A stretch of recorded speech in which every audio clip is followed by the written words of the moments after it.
2026 সালে যারা মাধ্যমিক পরীক্ষা দিতে যাচ্ছ তাদের জন্য in the light off history ইতিহাসের আলোয় ইউটিউব চ্যানেলে আজকের উপস্থাপনা বিষয় ইতিহাস, অধ্যায়ের নাম সংস্কার, বৈশিষ্ট্য ও পর্যালোচনা।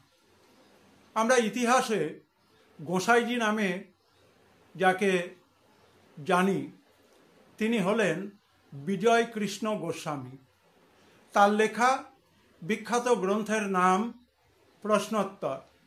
এবং এই গোসাইজি বৈষ্ণব ধর্মকে মানুষের কাছে, মানুষের ঘরে ঘরে অত্যন্ত সহজভাবে তাদের মতো করে বৈষ্ণব ধর্মকে পালন করার জন্য যে নতুন মতবাদ, যে নতুন আদর্শের জন্ম দিয়েছিলেন, ব্রাহ্ম আন্দোলনের উত্তাল সামাজিক প্রেক্ষাপটে, তার নাম নব্য বৈষ্ণববাদ বা নিও বৈষ্ণবিজম।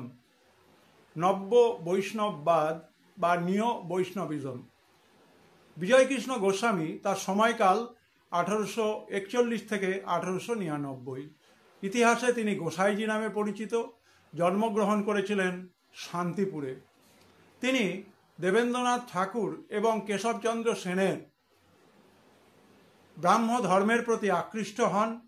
সামাজিক কুসংস্কার, মেয়েদের শিক্ষা ব্যবস্থার প্রচলন, বিধবা বিবাহের সপক্ষে আন্দোলন এবং সর্বোপরি মেয়েদের ক্ষমতায় প্রতিষ্ঠিত করবার জন্য গুরুদায়িত্ব তিনি সমাজ সংস্কারের ক্ষেত্রে পালন করেছিলেন।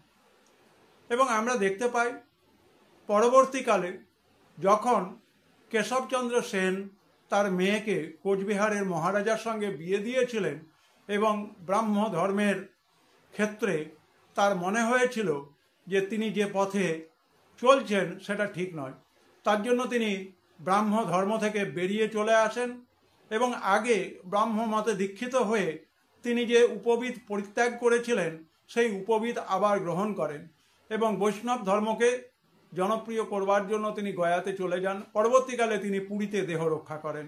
এই হচ্ছে বিজয়কৃষ্ণ গোস্বামীর ধর্ম সমাজ সংস্কার আন্দোলনে অবদান এবং তার মত নব্য বৈষ্ণববাদ বা নিও বৈষ্ণবিজম নামে পরিচিত। In the light off history ইতিহাসের আলোয় ইউটিউব চ্যানেলে দশম শ্রেণীর 2026 সালে মাধ্যমিক পরীক্ষার্থীদের জন্য উপস্থাপনা। তোমরা সবাই ভিডিওটি মনোযোগ সহকারে দেখবে, এর বিষয় শুনবে। সবাই ভালো থাকবে।